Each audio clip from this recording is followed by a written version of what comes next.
últimos anos, saúde mental virou pauta. A busca por terapia cresceu, os consultórios se multiplicaram e perfis de profissionais lotaram as redes. O que antes era tabu, agora é até critério de relacionamento. O tal "procuro alguém com terapia em dia" virou meme e gerou críticas. Afinal, existe terapia em dia? Ou estamos transformando um processo subjetivo e complexo em mais um item da lista de produtividade? O interesse pelo tema se reflete no mercado. Segundo o Censo Brasileiro de Psicologia de 2022, mais da metade dos psicólogos em atuação no país se formou depois de 2010. Com o aumento da procura, surgem novas frentes de trabalho e também cursos de formação pouco qualificados. Ao mesmo tempo em que a terapia se torna cada vez mais valorizada, ela ainda é inacessível para a maioria. Um estudo do Instituto Cactus com a Atlas Intel de 2023 mostrou que apenas 5% dos brasileiros fazem psicoterapia. Por outro lado, 1 em cada 6 usa medicamentos de forma contínua para lidar com questões emocionais. Com o adoecimento mental em alta, crescem também as expectativas sobre o que a terapia pode oferecer. Mas até que ponto ela consegue dar conta de dores atravessadas por questões estruturais, como o racismo, a desigualdade e a precarização da vida? No BDF Entrevista de hoje, conversamos com a psicanalista Késia Rodrigues, do perfil Muito Além da Terapia. Um papo sobre os desafios de cuidar do sofrimento que não cabe só no consultório.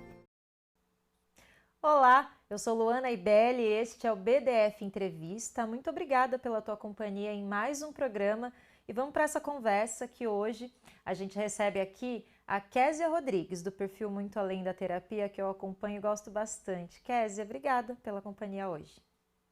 Ei, Luana, um prazer estar aqui com você e também com todos que vão assistir esse programa. Então vamos lá, Késia, quando você começou a perceber esse interesse pela terapia e até que ponto ele mostra algo positivo, né? Um maior interesse das pessoas em se cuidarem, em cuidarem da própria saúde mental, e até que ponto ele também acende alguns alertas para a gente sobre como a gente está vendo essa ferramenta de cuidado na atualidade? Eu acho que muito se fala sobre a popularização da terapia, né? Que a terapia era visto como algo para as pessoas que tinham um sofrimento mental intenso, né? Tinha até esse mito de muitas pessoas acharem que terapia era algo para as pessoas loucas, doidas. E hoje a gente percebe, né, principalmente através da internet, que terapia se popularizou e também, de alguma forma, se tornou mais acessível a outras camadas da população, né? Então, a gente tem visto uma discussão em saúde mental muito fixada na terapia como sendo muitas vezes o único tipo de cuidado em saúde mental. Eu acho que é nesse ponto que acende um alerta, porque a terapia faz parte do cuidado dentro da saúde mental, mas não é o único, e não é também o garantidor dessa saúde mental. Então, eu acho que a gente está entre a popularização desse discurso, mas também a elevação da terapia como esse bem essencial. E não necessariamente ele é um bem essencial, né? Muito se fala, inclusive, que terapia é fundamental, todo mundo precisa de terapia. E a sua página, ela se chama Muito Além da Terapia, buscando justamente tensionar essa questão. Queria te ouvir um pouco sobre isso. Sim, a nomenclatura do Muito Além da Terapia vem justamente para provocar isso, né? É para a gente pensar que a terapia é um dos construtos dessa saúde, mas vai muito além. A saúde não é um elemento só psíquico e emocional. A saúde também tem a ver com moradia, alimentação, igualdade racial, igualdade de gênero, tem a ver também com um modelo político democrático. Então, eu faço essa brincadeira com o nome do Muito Além da Terapia. A terapia é importante, é uma ferramenta importante de cuidado dentro do Ocidente, né? Mas ela não é a única ferramenta, ela é uma das. Então, vem para também tirar esse lugar de importância que a gente está vendo muito do psíquico, enquanto esse elemento que é importantíssimo para as pessoas terem saúde, e não é só ele. E pensando em todos esses elementos, até falando como uma pessoa que também busca esse cuidado, né, para, enfim, para questões de saúde que eu tenho, né, enfim, são complexas de lidar, às vezes é um discurso que coloca muito a responsabilidade no sujeito, né, Kézia? Você, com a sua força de vontade, indo buscar ajuda, indo buscar terapia, vai ter os seus problemas resolvidos, não vai criar problema para as outras pessoas também. Então, muitas vezes é um discurso muito focado no sujeito e talvez não seja bem assim, né? Não pelo menos de uma visão mais crítica, mais alinhada aos direitos humanos. E acho importante a gente também pensar que o processo tanto de saúde, tanto de adoecimento, ele é coletivo. Não tem como ser só do indivíduo, né? É lógico que cada indivíduo, de maneira subjetiva, vai se adoecer de uma forma, vai ter algum quadro diferente de outro. Mas é um processo coletivo. Os nossos adoecimentos têm muitas raízes, por vezes, né, genéticas, biológicas, mas tem muito a ver com a política, com o contexto social, racial que a gente vive. Então, quando a gente fala que a pessoa não melhora porque ela não faz terapia ou porque ela não faz algum cuidado médico, a gente, de alguma forma, a gente reduz muito o sofrimento à vontade do indivíduo. E a gente coloca muito o indivíduo, né? E é um dos registros do neoliberalismo também, se a gente for pensar, o indivíduo como essa hiperpotência, né? Como essa pessoa hiper importante que através do indivíduo, através do esforço dele, ele pode sair de um quadro de adoecimento, através do esforço inclusivo, né? Inclusive não, através do esforço individual sem o Estado para garantir esse cuidado em saúde ou sem políticas públicas, esse sujeito vai, de alguma forma, melhorar, né? Se curar. E até nesse modelo também, né? Que é um modelo bem binomial, né? Ou a pessoa tem saúde ou a pessoa tem doença. A gente não consegue viver de outra forma, né? Viver tanto que a construção de saúde e adoecimento, ela é multifacetada e não são elementos fechados. Pensando nesse ponto, né, de que não são elementos fechados, tem essa frase que virou muito onipresente nas redes sociais quando se fala de terapia, que é a tal da terapia em dia. O que isso diz como a forma como a terapia tem sido mostrada, também vendida, né, nas redes sociais? E, e é possível ter essa expectativa de que a gente vai ter a terapia em dia, Késia? Então, né, quando a gente fala de terapia em dia, eu gosto muito de fazer uma reflexão sobre uma ida ao cardiologista. Quando a gente vai ao cardiologista, não tem como a gente postar cardiologista em dia, até porque também na linguagem social não faz tanto sentido assim, né? A terapia, ela é um elemento, né, ainda mais pensando na psicanálise, que não tem essa continuidade, essa evolução que algumas pessoas veem ou algumas pessoas atribuem à terapia. A terapia não é nada linear, porque o processo de saúde e adoecimento não é nada linear. Então, não tem como estar em dia com o processo que é viver, basicamente, né? Porque viver é uma descontinuidade. Mas quando a gente fala isso dentro de um modelo mercadológico, que tem que ter resultado, que tem que ter constância, que tem que ter uma performance, se torna uma linguagem social também, né? Para você se comunicar com o outro. Eu faço um paralelo muito grande do terapia em dia e treino pago. São elementos que as pessoas vão repetindo e vão se comunicando através disso, né? Como se afirmasse que elas cuidam da saúde dela, que elas importam com a saúde delas, né? E não que necessariamente isso seja verdade, mas as pessoas postam dentro desse lugar de reconhecimento mesmo. E acho que isso também deve influenciar o processo da pessoa, né? Porque imagina você chegar para uma terapia que tem todos esses percalços, né? Um dia você sai de lá achando que você resolveu sua vida inteira, no outro você descobre que não, você ainda tem uma longa caminhada, né, na direção de muitas coisas, desse cuidado, né, desse entendimento. Então, acho que isso também acaba influenciando um pouco como as pessoas chegam para essa clínica hoje em dia. Você estando na clínica, você percebe um pouco isso, Késia? Sim, porque como mudou muito o discurso da terapia, né? A terapia não é só mais para as pessoas tratarem o adoecimento, tratarem o sofrimento. Muitas pessoas até negam a existência desse sofrimento. Então, muitas pessoas têm buscado a terapia, a análise, como forma de um autoaperfeiçoamento. Um discurso muito grande que chega é o autoconhecimento, né? Eu quero auto me conhecer, eu quero melhorar a minha produtividade. Então, as pessoas não chegam mais para a terapia para não sofrer mais. As pessoas chegam para que elas nunca conheçam o sofrimento. E aí se torna um imperativo muito difícil para quem está do outro lado, né? Porque como que a gente pode garantir que a pessoa não vai sofrer mais? Como que a gente pode garantir que a pessoa não vai ter conflito com a vida, conflito consigo mesmo? Então, esse discurso também coloca muito nos profissionais, né? Que é um cuidado que eu também faço dentro da supervisão, uma responsabilidade muito grande de um cuidado com o outro.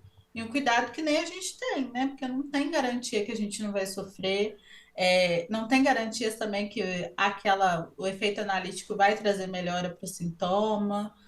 Então, a gente vive uma era que as pessoas querem respostas muito rápidas, quando na verdade ninguém se tem a resposta, né? E lidar com esse vazio tem provocado muito sofrimento. Acho que tanto em quem vem para ser escutado, mas tanto também para quem escuta.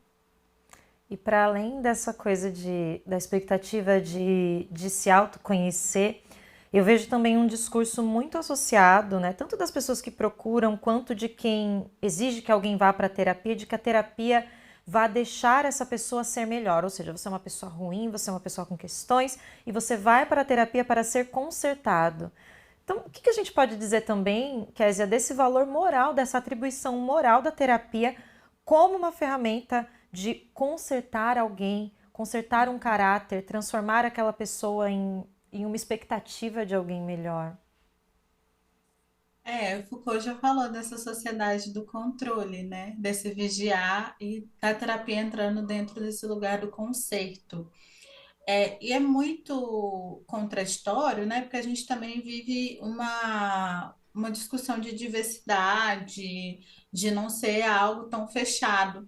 Mas, ao mesmo tempo, as pessoas têm buscado cada vez mais o saber médico, tanto da terapia quanto da psiquiatria, de neurologistas, para se firmar enquanto alguém para que através, muitas vezes, né, tanto de um diagnóstico psiquiátrico, ou através até de uma terapia de autoaperfeiçoamento, né, elas se tornem pessoas dentro desse discurso social, um discurso padronizado de como que elas devem ser, né, de como que elas devem agir. Então, a terapia também entra nesse discurso moral, né, de corrigir o sujeito e de muitas vezes, né, fazer com esse sujeito se alinhe ao discurso social, a um discurso de produtividade, a um discurso que não tem sofrimento, ou se tem sofrimento é facilmente superado. Então, é um período de uma grande correção social, né, em que qualquer desvio, entre aspas, né, qualquer elemento que foge da expectativa social tem que ser corrigido. A gente vê muito presente agora, né, uma ideia de um diagnóstico precoce. Então, já fazer um diagnóstico precoce para já corrigir aquele indivíduo, para que não tenha essa dor. Então, a gente também tem esse discurso muito grande com a temporalidade, né? Quanto mais rápido a gente corrigir, maior vai ser o efeito para aquela pessoa. Então, eu acho que a terapia entra muito nesse lugar moral e até um lugar, muitas vezes, né, de desresponsabilizar o sujeito, né? A terapeuta, a psicóloga se torna muito responsável por como que aquele sujeito vai agir, né? Muitas pessoas falam, estou trabalhando isso em terapia, como se não fosse uma construção deles, mas sim da terapeuta fazer algo por eles, né? Então é uma grande confusão, é uma sociedade do controle muito grande, mas é uma sociedade também muito fragilizada, que cada vez mais busca uma pessoa para ser esse lugar do conhecimento e do poder. E ao mesmo tempo, né, que a gente fala dessa valorização e dessa procura e dessas expectativas para terapia, a gente mostra o dado de que apenas 5% dos brasileiros têm acesso à psicoterapia, fazem psicoterapia. Inclusive, os dados mostram, né, a pesquisa a gente não aprofunda no programa, mas ela mostra que a maior parte dessas pessoas são homens brancos, de classe média alta. Como interpretar também esses dados, né, Kézia, na realidade do Brasil? Porque ao mesmo tempo a gente tem duas coisas que parecem muito diferentes, né? Uma valorização, uma venda como produto, que é algo que todo mundo precisa ter, e quando a gente olha para a realidade, a gente sabe que a maior parte das pessoas não tem acesso a essa ferramenta de cuidado. E mais do que isso, né, também me parece que os estereótipos eles pegam diferente dependendo de quem a gente está falando, né, do sujeito que a gente está falando que tem, seja um diagnóstico ou que procure o cuidado, que muitas vezes vai procurar o cuidado e não tem. Então, queria te ouvir também sobre esse contexto, né, dessas incoerências. Luana, a gente fala de Brasis, né? A gente não fala só de um país, a gente fala de um país que tem uma estrutura continental, onde diversas pessoas vivem no extremo de uma realidade, né? A gente fala da terapia enquanto esse bem que vai dar um status para o sujeito, mas a gente também fala de pessoas que não têm nem acesso à água e à comida, não tem nem esse básico que é o mínimo. Eu acho que a mesma discussão que algumas pessoas têm, né, que o Brasil é um país que se digitalizou antes de se alfabetizar, né, completamente, eu acho que a gente também pode fazer esse mesmo paralelo com a terapia. O Brasil é um país que se terapeutizou antes mesmo de criar políticas públicas de cuidado em saúde mental. E quando eu falo de criar, a gente tem políticas públicas, mas são políticas públicas que ainda não atendem toda a população da forma que poderia ser, que deveria ser, né? Então, eu acho que a gente tem um grande contingente populacional que tem acesso a essa terapia, mas tem um número infinito de pessoas que não vão, muitas vezes, nem passar por um psicólogo. E quando eu falo passar por um psicólogo, não é fazer um atendimento clínico, é muitas vezes ter um psicólogo dentro de uma UBS, ter um psicólogo dentro de um hospital, de uma escola, de um sistema prisional. Então, a gente tem um país que fala que a terapia tem que estar em dia, mas que não consegue falar que a gente tem que extinguir a fome completamente. Então, é um paralelo muito grande de um país atravessado pelo colonialismo, né? Que eu acho que é uma marca que vai dar duas dimensões de Brasil, duas não, né? Várias dimensões de Brasis. E é legal porque você fala muito disso na sua página, Kézia. Eu até separei alguns dos meus posts preferidos do Muito Além da Terapia, que justamente faz esse tensionamento. Vamos mostrar aqui um pouquinho desses posts que fazem várias questões, né? Várias perguntas, várias provocações sobre o papel da terapia. Olha lá, todo mundo precisa da terapia, quer dizer, da taxação dos super ricos. Às vezes não é falta da dosagem certa, muitas vezes é falta de uma vida digna. Se todas as suas contas fechassem no fim do mês, será que você teria tantas crises de ansiedade? É resiliência ou é manutenção da sua exploração? Olha, sempre que eu vejo esses posts na minha rede social, eu acabo repensando muita coisa, né? É um sorriso assim, mas ao mesmo Uhum. tempo faz a gente se questionar, porque também desse papel, né, de uma pessoa que está sempre buscando cuidados para questões complexas, né, de sofrimento mental, às vezes a gente se coloca também num lugar de se cobrar muito, né, de falar, poxa, por que que não está dando certo? Por que que eu estou fazendo meu tratamento, eu estou fazendo tudo da forma como me falaram para fazer, mas eu ainda não consigo esse ideal de saúde, né, também entre muitos ideais e muitas expectativas para a gente. Então, acho que ajuda muito a gente se colocar nesse lugar do coletivo. E aí eu acho que você brinca muito com uma estética que é muito presente nas redes sociais, né? Você sempre coloca o coraçãozinho, aquela coisa positiva que a gente vê em tantos posts de saúde mental e você faz questão de trazer isso. Eu acho que isso que traz um pouco também desse humor. Então, por que para você é tão importante criticar não só o discurso, mas a estética também do que a gente, quando a gente fala, né, de autocuidado, do fofinho, do positivo? Não é bem assim, Késia? Eu achei uma linguagem muito grande nessa brincadeira, né? Porque eu acho que muitas pessoas falam, nossa, que linguagem boba, tá falando de um assunto tão sério e com essas figuras. Mas eu acho muito importante a gente mexer com a estética também, a gente provocar na estética. Eu acho que a saúde mental no Brasil ainda é uma discussão muito embranquecida e com agora com lugar de poder muito grande, né? Porque cada vez mais as pessoas têm conquistado direitos através do cuidado em saúde mental, do diagnóstico, então tem se tornado um lugar de poder muito grande. Eu acho que a gente precisa desafiar essa estética poderosa da saúde mental, né? Dita saúde mental, eu falo, dita de pessoas que já têm esse lugar legítimo enquanto psicólogos, psiquiatras e médicos. Então, eu gosto muito de brincar com essa dualidade, né? Colocar um coraçãozinho e falar de uma coisa hiper séria, uma coisa que muitas pessoas se negam a ver, se negam a falar, né? Esse primeiro post que você falou da taxação dos super ricos, eu acho muito importante a gente pensar como se constrói saúde se grande parte do dinheiro das pessoas estão sendo depositados em pagar alimentos, né? Não sobra mais dinheiro para outra coisa. Então, como se essa pessoa tem lazer, como que essa pessoa tem tempo livre, como que essa pessoa tem acesso à cidade, se grande parte do dinheiro dela está destinado a pagar em alimentos básicos, né? Que muitas vezes são super taxados.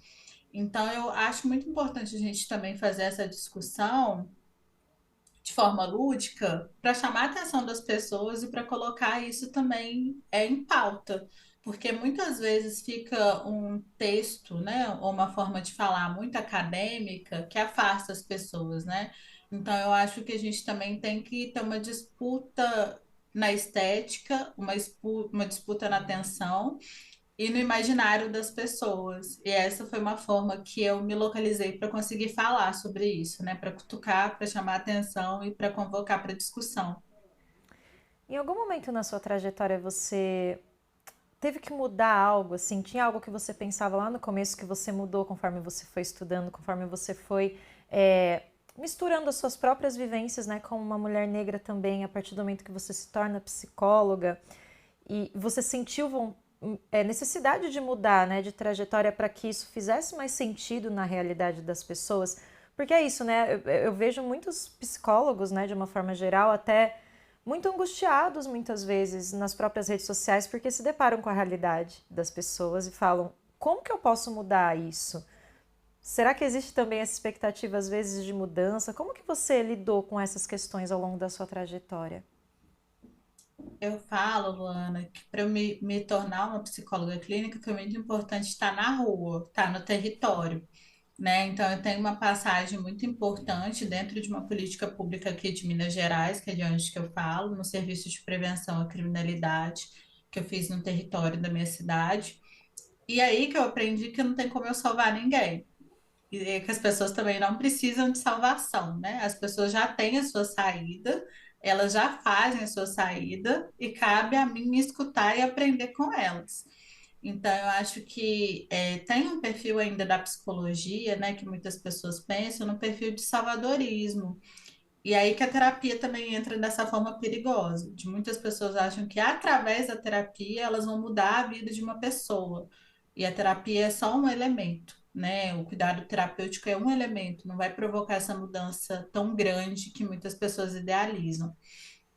Então, foi muito através desse estágio e da minha formação, né, dentro de uma universidade pública, passando por vários lugares da cidade, que eu fui entendendo para quem que eu queria fazer minha clínica, né, minha terapia e minha psicologia também, que eram para pessoas parecidas comigo e também trazendo essa inquietação, né, que ninguém se salva, né, e não tem como eu salvar ninguém, não tem uma abordagem que vai salvar ninguém. O que que a gente pode fazer é remendar a vida, né, através de uma luta coletiva e com políticas públicas, para a gente ter um cuidado em saúde melhor.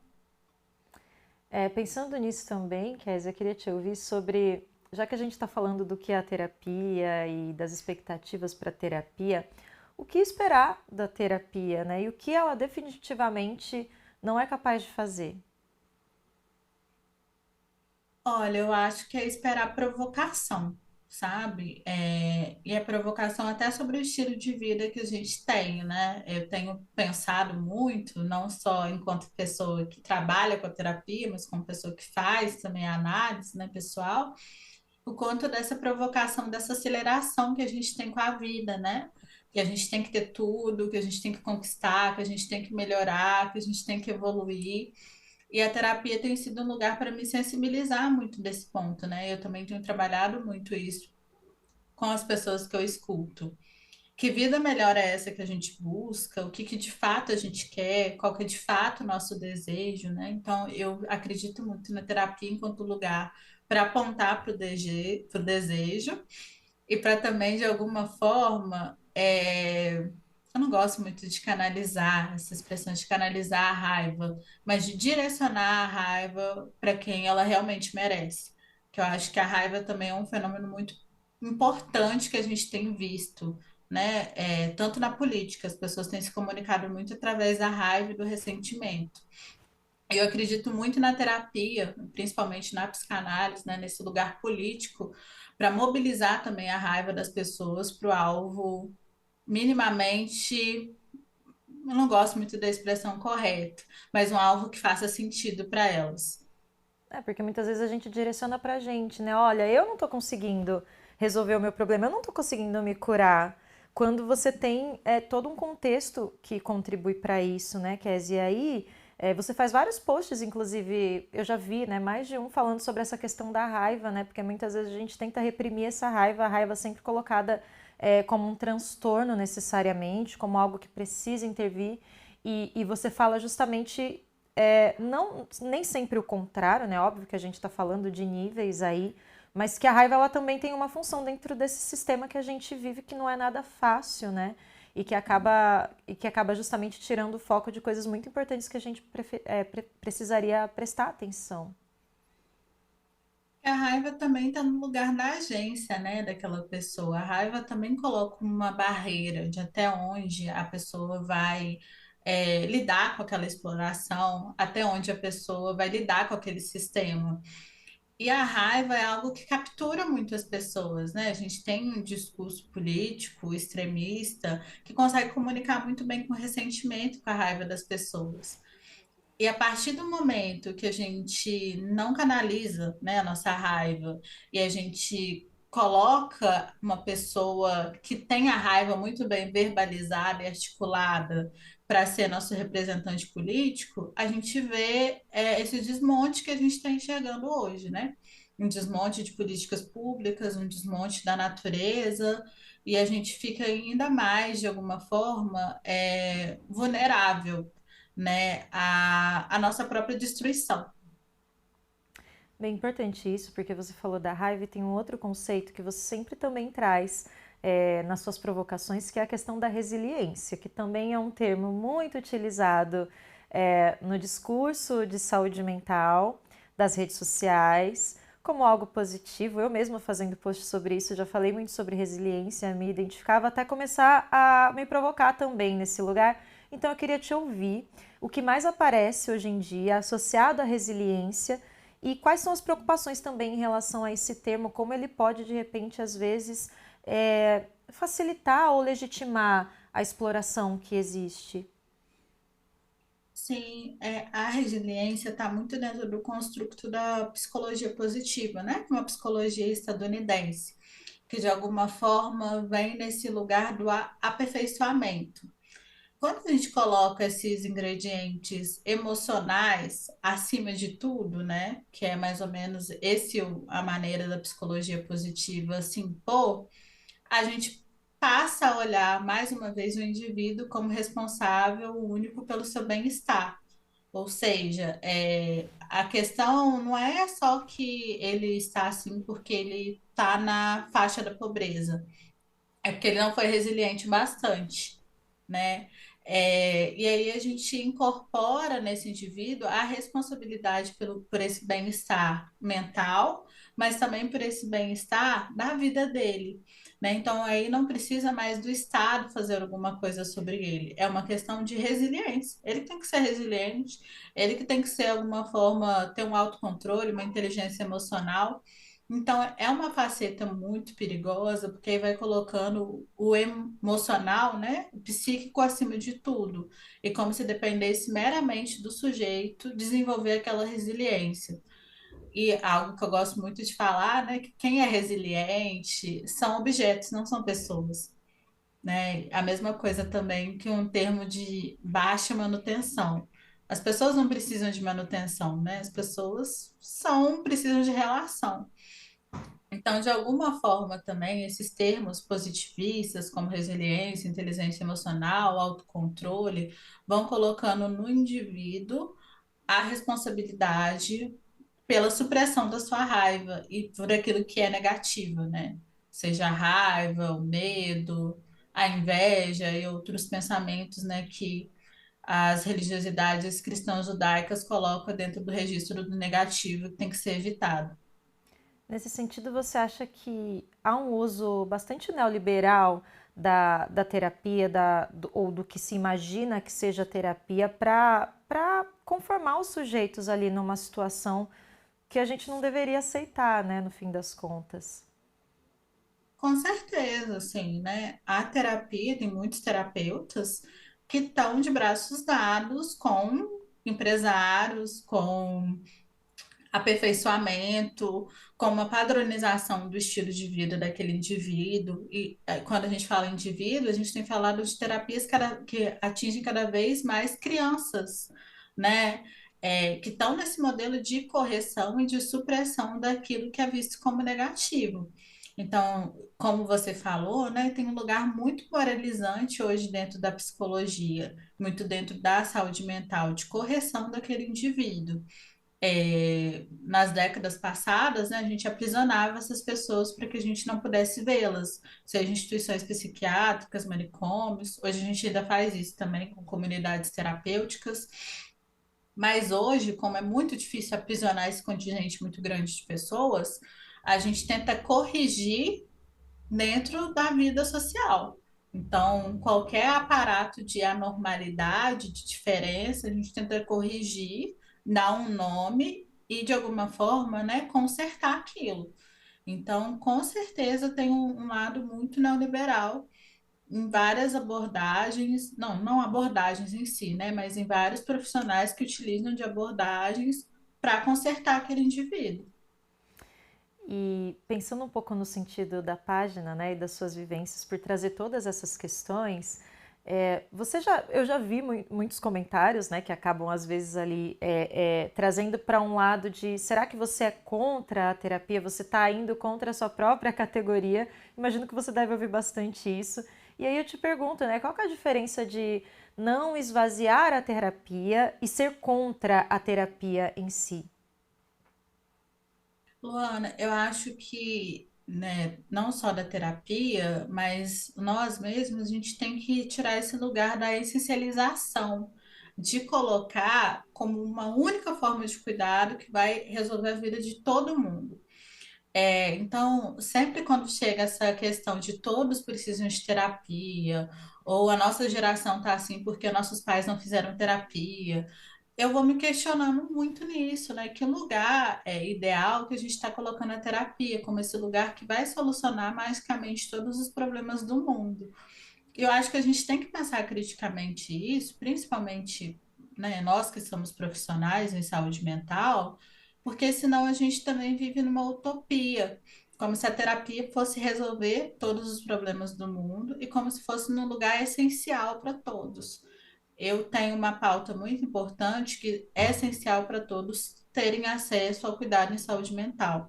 E cuidado de saúde mental é amplo, é muito além do que eu faço aqui na minha clínica, né, do individual. Cuidado de saúde mental também é samba, uma coisa que eu falo muito. Também encontro com a comunidade, para algumas pessoas é espiritualidade. E a partir do momento que eu reduzo só o que eu faço, de alguma forma, eu reduzo aquilo, eu essencializo e aprisiono, né? Um saber que não é meu e que não vai morrer comigo.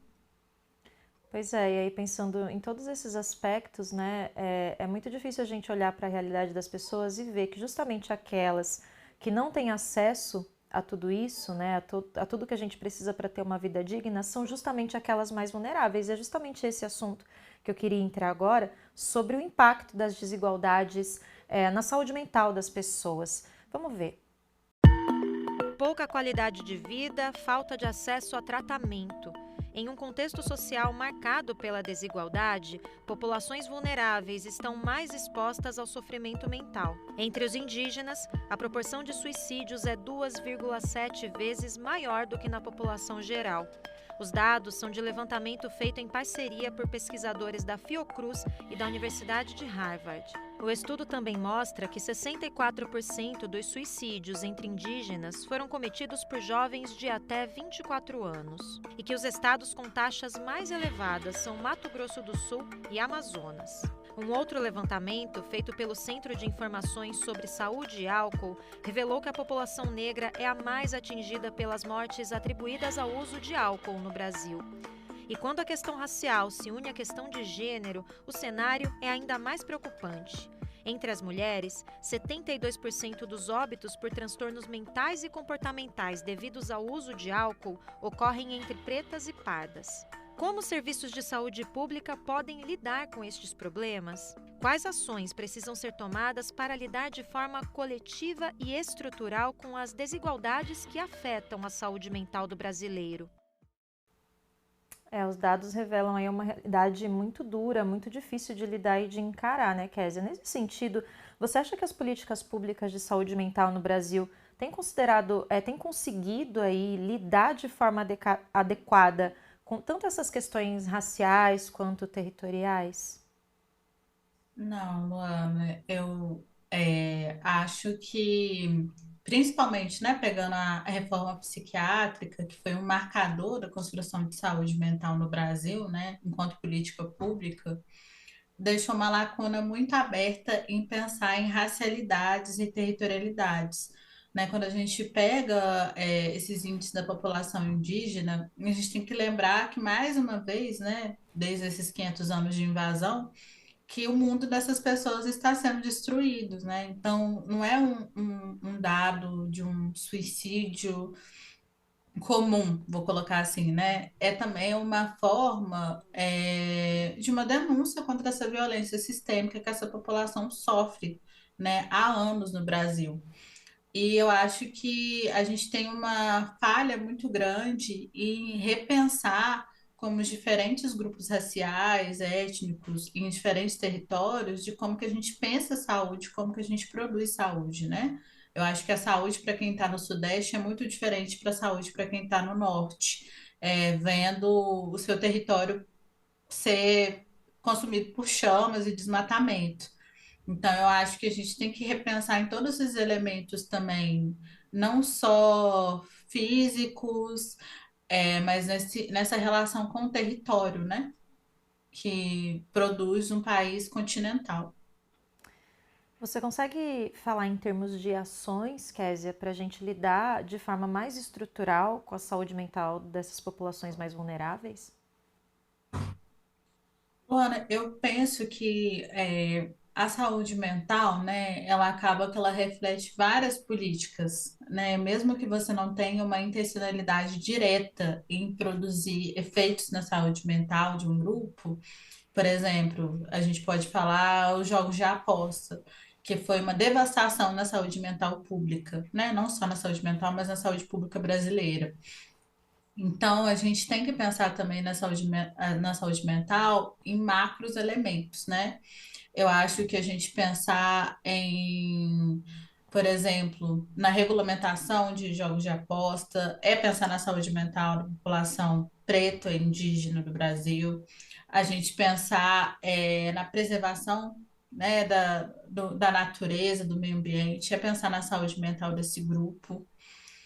Então, eu acho que além de políticas específicas, né, que muitas vezes fica na lente, né, de pensar especificamente para esse grupo populacional, políticas em saúde mental, eu acho que é pensar de forma econômica e social nesse grupo. né? Pensar em melhores formas de trabalho para esse grupo, pensar em alguma forma de como que a violência policial interfere na saúde desse grupo, na vida desse grupo, na comunidade desse grupo. Eu tenho para mim que uma das maiores maneiras de pensar na saúde mental para a população negra, indígena, é pensar no combate da desigualdade social, porque para mim está aí uma das raízes de tanto adoecimento. Não é a única, mas é uma importante raiz de adoecimento. Inclusive, no começo do programa, Kézia, a gente fala sobre o dado da terapia junto com o dado de medicação, né? Os dados que a gente traz é que 1 em cada 6 brasileiros toma remédio para lidar com questões emocionais. Como que fica essa realidade quando a gente pensa também em populações vulneráveis? É preocupante? Sim, porque muitas vezes, né, a medicalização sem acompanhamento em cuidado em saúde, com uma escuta, gera muitas vezes a supressão dessa negatividade que a gente falou. E uma negatividade que muitas vezes pode mobilizar aquela pessoa a sair de uma situação de violência. Então, a gente tem visto também muitas pessoas se tornarem dependentes de medicamentos, de psicofármacos, e de alguma forma não ser uma produção de saúde, mas ser uma produção de silenciamento. Ou muitas vezes um fator iatrogênico também, que vai trazer outras comorbidades junto. Então, a gente tem visto uma população extremamente medicalizada, mas para que ela também não fale sobre o que ela sofre, o que ela passa. E mais uma vez, eu não estou indo contra a medicalização eu não tô sendo contra as pessoas terem tratamento com psicofármacos. Mas a grande questão é que o psicofármaco se tornou também o único tratamento que as pessoas têm. Muitas vezes a gente tem casos de pessoas que passam uma vez por um profissional e seguem renovando receitas de maneira indiscriminada, indeterminada, e assim seguem a vida. E isso não é tratamento em saúde, isso é silenciamento. Pois é, existem tantos aspectos, como você bem disse, né, que fazem parte da saúde mental. E o que a gente vê, né, na experiência mesmo de conviver com outras pessoas é que quanto mais vulnerável, menos adequado é o tratamento que a pessoa precisa, né? E aí é muito fácil simplesmente dizer que ela está em tratamento porque ela está tomando um remédio, mas ela não tem, às vezes não tem nem acesso à terapia, né? Que quando você está tomando um medicamento psiquiátrico, às vezes ela é muito importante ali como um tratamento em conjunto, quanto todos esses aspectos que você falou, né? Aspectos sociais, estruturais, que são importantíssimos para a gente manter a nossa saúde mental. Agora, Kézia, por um outro lado, como não cair num discurso que seja paralisante, né, atribuindo tudo ao sistema? Porque eu também vejo esse outro lado nas redes sociais, de alguns profissionais ou pessoas que se colocam nesse papel de crítica, mas que não conseguem muitas vezes sair, ir para ação. Colocam também a gente, né, que está nesse lugar de faço um tratamento, cuido da minha saúde mental, tem todo esse sistema que deixa a gente mais vulnerável ainda, mas ao mesmo tempo o hoje está aqui, né? É tudo que a gente tem e muitas vezes a gente não consegue esperar o mundo inteiro mudar para que a nossa situação mude também, para que a gente se sinta melhor. Então, qual é o desafio de um profissional de saúde diante desse contexto tão complexo, né? E não se sentir paralisado diante de um sistema que ainda não mudou, mas as pessoas estão vivendo nele. Tem tido uma discussão muito grande sobre essa paralisia do final do mundo, né? De uma discussão de o mundo está acabando, é isso mesmo, não tem o que fazer, e é isso. Eu gosto muito de pensar, Luana, principalmente, né, pensando na história dos povos diaspóricos que foram sequestrados, escravizados, povos indígenas, que a gente inventou um novo mundo para a gente, né? A gente inventou um Brasil que não foi pensado para a gente, né? Não foi pensado para as pessoas negras e indígenas, mas a gente resistiu. Tem como a gente criar resistência também frente ao que a gente vive, né? Então, eu penso até nesse cuidado em saúde mental de forma crítica, uma maneira de pensar em furar, né, esse discurso de que terapia está em dia com alguma coisa. Então, eu tenho pensado muito mais Não um papo mais de final de mundo, de que tudo está acabando, mas eu tenho pensado muito em como os vários povos se reinventaram e se reinventam para continuar a sobreviver. Como eu falei para você, né? Terapia também não é só estar com algum profissional em saúde, né? Terapia também para muitas pessoas é um samba de roda, é estar em comunidade, é estar fazendo outra coisa além de trabalhar, é pensar no futuro para os seus netos e filhos. Então, eu tenho pensado muito nisso também. Eu acho que apontar a crítica não é se entregar ao fatalismo. Apontar a crítica é pensar no futuro possível. E para a gente encerrar, Késia, nunca se falou tanto de saúde mental na mídia, nas redes sociais, né, nas conversas do dia a dia. Como você gostaria, pensando, né, nesse diálogo que tem sido mais feito nos últimos tempos, como você gostaria que fosse a relação das próximas gerações com esse assunto? Eu acho que é muito interessante uma geração que critica, né? Eu acho que principalmente a gente vê muito meme da geração Z, né? Enquanto essa geração que tem uma outra relação com o trabalho, que tem uma outra relação com o álcool, que eu acho muito positivo, acho muito interessante. Mas eu acho que é uma relação que critica também, né? A forma como a gente colocou, que tem que ser assim, que é desse jeito, e que reinventa a saúde mental pensando nessas múltiplas formas de cuidado, não numa única forma exclusiva. Mas eu acho que é uma geração que pode propor algo novo em saúde mental. Espero que não seja chat GPT, espero que seja uma invenção melhor, mas que pode inventar uma outra forma de lidar e de se relacionar com a vida, né? Eu acho que cada geração reinventa uma forma de lidar com o mundo e com a vida e que a gente tende a aprender. E que seja mais humana, né? Acho que chat GPT nenhum vai superar as trocas que a gente ainda consegue fazer, porque tá justamente nas redes de apoio, né? E na troca com o outro, aquilo que muitas vezes a gente precisa para passar por momentos muito difíceis. Kézia, muito obrigada por essa conversa, adorei.